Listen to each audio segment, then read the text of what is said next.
My family's Thanksgiving snub led to the most unexpected reunion. "Oh, you actually came?" My cousin Whitney laughed right in my face. "We told everyone you had other plans. There's no seat for you." I stood in the doorway of my aunt's house, holding my mother's pecan pie recipe, the one dish I was allowed to bring. I looked past Whitney at the dining table. Every chair was filled. Place cards sat at each setting. Fancy calligraphy. Gold edges. My name wasn't on any of them. I stood there holding that pie, realizing I'd been erased from my own family. "My name is Valerie. I'm 34 years old. And that Thanksgiving? It wasn't the first time my family made me feel invisible, but it was the last time I let it break me. Let me tell you how I got here. I work as a night shift ER nurse at a mid-sized hospital in Ohio, 12-hour shifts. Blood, chaos, life, death. I've held strangers' hands while they took their last breath. I've told parents their child didn't make it. I've stitched wounds at 3 a.m. while running on coffee and determination. It's not glamorous work, but it's honest. My parents died when I was 19. Car accident. One icy road. One drunk driver. One phone call that changed everything. After the funeral, my Aunt Diane took me in. She was my mother's sister. I thought she was being kind. I was wrong. From day one, I was the charity case. The burden. The mouth to feed that nobody asked for. My cousins, Whitney, Derek, and Megan, they got college funds, spring break trips to Cancun, new cars for their 16th birthdays, designer clothes for every season. Me? I got hand-me-downs and leftovers. I got reminded, constantly, how lucky I was that anyone took me in at all. I worked 3 jobs to put myself through nursing school. Waitressing, retail, night cleaning at an office building. I barely slept for 4 years, but I made it. I wasn't fancy or polished. I drove a 12-year-old Honda with a dent in the bumper. I lived in a 1-bedroom apartment with thin walls and a radiator that clanked all night. But I showed up. Every birthday, every holiday, every funeral. Because I thought that's what family did. If you've ever been pushed aside by family, subscribe right now and tell me where you're watching from. I want to know I'm not alone in this. That Thanksgiving was supposed to be like every other year. Aunt Diane sent a group text 2 weeks before. "Thanksgiving at our place. Let me know what you're bringing." I replied right away. "I'll bring Mom's pecan pie." 3 little dots appeared. Then Diane's response. "Perfect. See you there." I spent the morning of Thanksgiving baking that pie from scratch. My mother's handwritten recipe card, stained with years of use, sat propped against the sugar jar. I could almost hear her voice guiding me through each step. Brown sugar, corn syrup, vanilla. Pecans toasted just right. I wrapped it carefully. Drove 40 minutes to Diane's house. The colonial home looked like something from a magazine. White lights wrapped around the porch columns.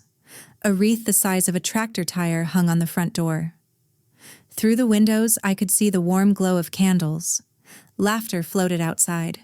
I smiled. Maybe this year would be different. Whitney opened the door. She was wearing a cashmere sweater that probably cost more than my monthly grocery budget. Her smile vanished when she saw me. "Oh," she blinked. "You actually came?"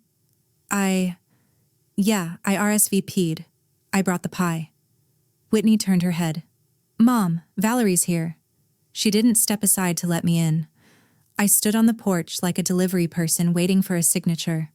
Derek appeared behind Whitney, holding a glass of wine. He was 29, worked at a job our uncle gave him, and had never struggled for anything in his life. "Hey," he said flatly. Then he walked away. Megan peeked around the corner. She was 31 and acted like she was still in high school. She whispered something to Whitney, and they both giggled. Finally, Aunt Diane emerged. She was wearing a cream-colored blouse with pearl earrings. Her smile was tight, practiced. The kind of smile you give to someone you didn't want to see. "Oh, honey." She tilted her head. "I thought you said you were working today. We didn't plan for you." "I texted you," I said. "I told you I was coming. I said I'd bring the pie." "Did you?" She frowned, like she was trying very hard to remember. "I must have missed that. We're completely full." Uncle Ron appeared, beer in hand. He was a big man with a big laugh and zero awareness of how his words landed. "Well," he clapped his hands together. "Someone can eat on the porch. There's a folding chair in the garage." Laughter erupted from the dining room. My face burned. "I can squeeze in anywhere," I said quietly. "I don't need much space." Megan rolled her eyes. "This is a sit-down dinner, Valerie, not a soup kitchen." More laughter. I looked past them at the table. That's when I saw her. A woman I didn't recognize. Blonde, mid-40s, expensive jewelry. She was sitting in my usual spot. "Who's that?" I asked. "Patricia," Diane said breezily. "A friend from my book club. She didn't have anywhere to go for the holiday." A stranger. A complete stranger got my seat at the family table. The pie suddenly felt heavy in my hands. The tinfoil crinkled as my fingers tightened. I set it down on the hall table. Carefully, gently. Like I was putting something precious to rest. "Happy Thanksgiving," I said. Then I turned and walked out. Behind me, I heard Whitney say, "Finally, she always makes things awkward." The door closed, and something inside me closed with it. What came next was worse. 3 days after Thanksgiving, I was at work. A coworker named Janet pulled me aside during a break. "Hey," she said carefully, "I saw your cousin's Instagram post, the Thanksgiving one." "I wasn't there," I said. No," Janet hesitated. There's a picture. In the background. I thought you should know." She showed me her phone. The photo was Whitney, Megan, and Derek, smiling, champagne glasses raised. The caption said, "Grateful for the best family ever." And in the background, barely visible but unmistakable, was my pecan pie. In the trash can, not on a counter, not in the fridge, not even half-eaten, in the garbage. I couldn't breathe. I texted Derek later. "Hey, did I do something wrong? I noticed I'm not in the family group chat anymore." His response came hours later. "It's not personal. We just wanted to keep it to immediate family." Immediate family, like I was some distant relative, like I hadn't lived under the same roof as them for years, like I hadn't buried my parents and lost everything and still showed up every single time, hoping they'd finally see me. That night, I cried in my apartment until my eyes were swollen shut. But I still had hope. Stupid, stubborn hope. Maybe things would be different at Grandma Ruth's birthday. 3 weeks later, Grandma Ruth turned 80. Aunt Diane organized a dinner at a nice restaurant downtown. White tablecloths, cloth napkins, the works. I spent weeks making her gift. A hand-knitted blanket, soft blue yarn, her favorite color. I stayed up late after shifts, my fingers aching, determined to make something meaningful. When I arrived at the restaurant, the family was already seated. I clutched the wrapped blanket to my chest and walked over. "Happy birthday, Grandma." I leaned down to kiss her cheek. Ruth smiled at me. She was frail now, smaller than I remembered, but her eyes were still sharp, still watching. "Thank you, sweetheart," she said softly. I handed her the blanket. Before she could open it, Aunt Diane stood up and clinked her glass. "Everyone, a toast." She beamed at the table. The kids all chipped in for something very special. "Mom, we're sending you on a cruise." Gasps, applause, tears of joy from Ruth. Then Diane looked at me. Her smile turned sharp. "And Valerie." brought crafts. Laughter rippled around the table. Whitney leaned over to Megan and whispered, loud enough for everyone to hear. She probably got that yarn from a dollar store. More snickers. I looked at Grandma Ruth. She was staring at the wrapped blanket in her lap. Her jaw was tight. She said nothing. I wanted to disappear. But I stayed.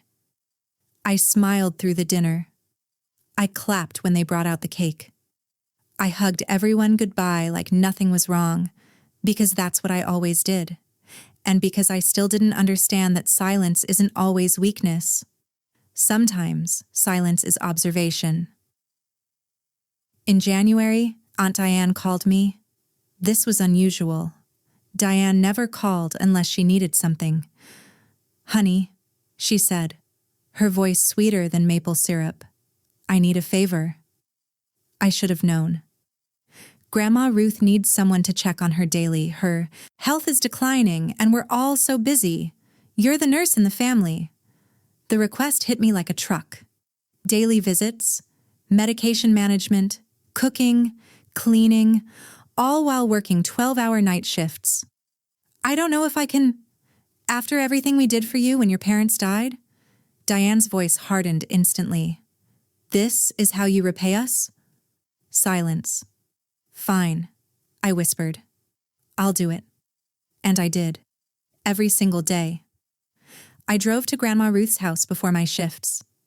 I checked her vitals, organized her pills, made her breakfast, sat with her while she ate.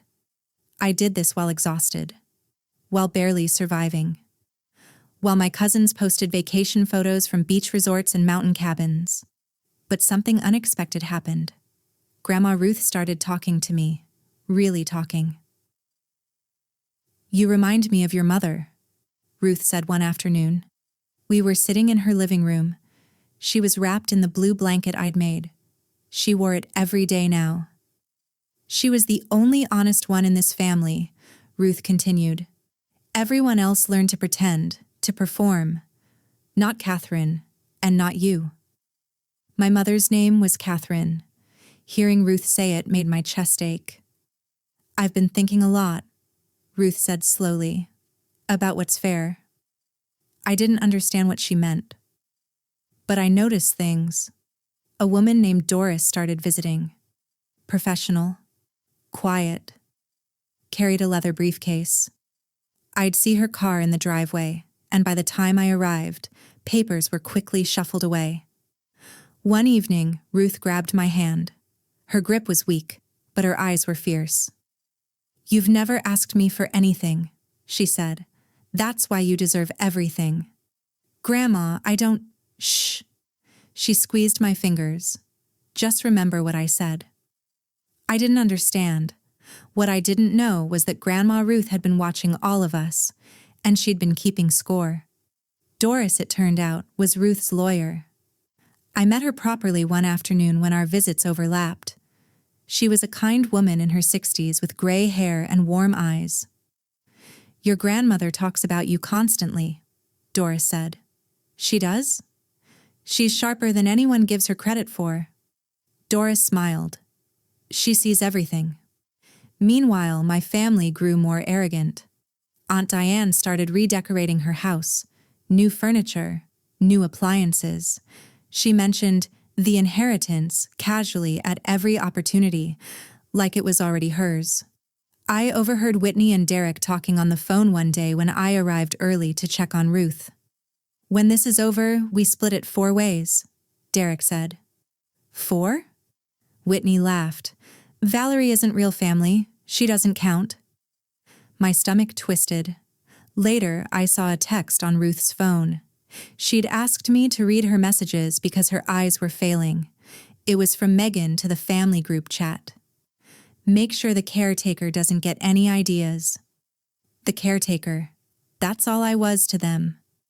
Grandma Ruth passed away on a Tuesday in March. It was peaceful, quiet. I was holding her hand. Nobody else was there. I'd called Aunt Diane that morning when Ruth's breathing changed. You should come, I said. It won't be long. "We're in the middle of something," Diane said. "We'll be there soon." They arrived 2 hours after Ruth was gone. Diane cried dramatically. Whitney dabbed at dry eyes. Derek stood with his hands in his pockets, checking his watch. At the funeral reception, I helped serve food. I greeted guests. I did what needed to be done. Aunt Diane pulled me aside near the end. "You can stop the nurse act now," she whispered. "We'll handle things from here." I didn't respond, but I noticed Doris standing in the corner, watching everything. She gave me a small nod, and somehow, I knew this wasn't over. 2 weeks later, we gathered at Doris's law office for the reading of the will. It was a small room. Leather chairs, a mahogany desk, blinds half closed against the afternoon sun. Aunt Diane arrived in a black designer suit perfectly pressed. She sat down like she was about to accept an award. Whitney, Derek, and Megan sat in a row, confident, expectant. I sat alone in the corner. Doris opened a folder. "Thank you all for coming. As executor of Ruth's estate, I'll be reading her final will and testament." She started with the standard bequests: furniture to Megan, jewelry to Whitney, a set of golf clubs to Derek. The family nodded, smiled at each other. "And now," Doris continued, "the remainder of the estate." Diane leaned forward.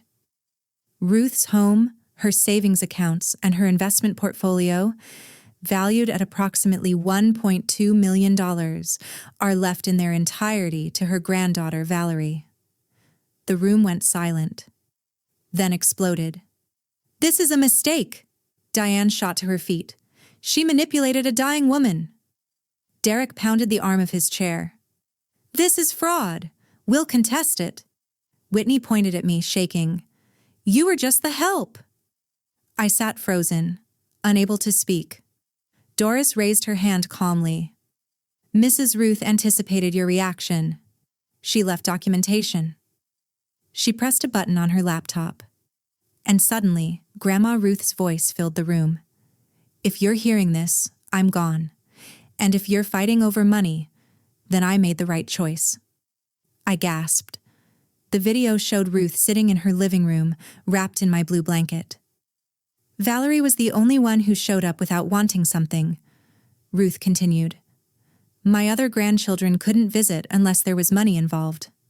Valerie brought me soup. She brushed my hair. She listened. Ruth's eyes were sharp in the video, fierce. Diane, you took Valerie in and treated her like a burden. You should be ashamed. Whitney, Derek, Megan, you excluded her from holidays. You mocked her gifts. You threw away a pie she made with her mother's recipe." The room was dead silent. I saw everything. I wrote it all down.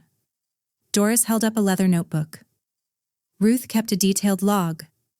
Every missed call, every excuse, every Instagram post you made while claiming you were too busy to visit. She flipped through pages filled with Ruth's handwriting. Diane started. "There's more," Doris interrupted. Ruth anticipated a legal contest. She included a clause. Any party who challenges this will automatically forfeit all bequests. That means if they fought it, they'd get nothing. Not the furniture, not the jewelry, not the golf clubs. Nothing. The fight drained from their faces. I finally found my voice. It came out quiet, steady. "I never asked for this. I just loved her." I stood up, looked at each of them. "You erased me from Thanksgiving. She made sure I'd never be erased again." And I walked out. The weeks after were strange. I paid off my student loans. All of them. $90,000 gone with a single transfer. I took a sabbatical from the ER. 3 months to breathe, to heal, to figure out who I was when I wasn't running on empty. I donated $50,000 to my hospital's nursing scholarship fund, named it after Grandma Ruth. The family tried to reach me. Diane sent texts. "Honey, Let's talk. Family should stick together. Whitney called repeatedly. I let it go to voicemail. Derek showed up at my apartment one evening. I opened the door just a crack. Grandma would have wanted us to be family, he said. I looked at him. Really looked. Grandma wanted family, I replied. You wanted an inheritance. There's a difference. I closed the door. A month later, I moved into Grandma Ruth's house. Her house. My house now. While cleaning out her desk, I found a bundle of letters she'd written but never sent. Letters to family members. Letters about regret and disappointment. And one addressed to me. I opened it with trembling hands. Dearest Valerie, it read. I wish I had been braver when you were young. I wish I had stood up for you more. But I want you to know, you were always my favorite. Not because of what you could give me, but because of who you are. Kind, honest, loyal. Your mother would be so proud. And so am I. All my love, Grandma Ruth. I sat on her bed, my bed now, and cried. But for the first time in years, they weren't tears of pain. They were tears of healing. For years, I thought their silence meant I was worthless. I thought if I just tried harder, showed up more, gave more of myself, they'd finally see me. But Grandma Ruth saw me when no one else did. And in the end, that was enough. I never expected that the loneliest years of my life would lead me to the person who loved me most. If you've ever been the overlooked one in your family, I want to hear your story. Where are you watching from right now? Drop your location in the comments. I read every single one, and your story might be the next one we share. Remember, the people who ignore you don't define you. The ones who truly see you, they're the ones worth holding on to. Hit subscribe so you don't miss the next story. I'll see you there.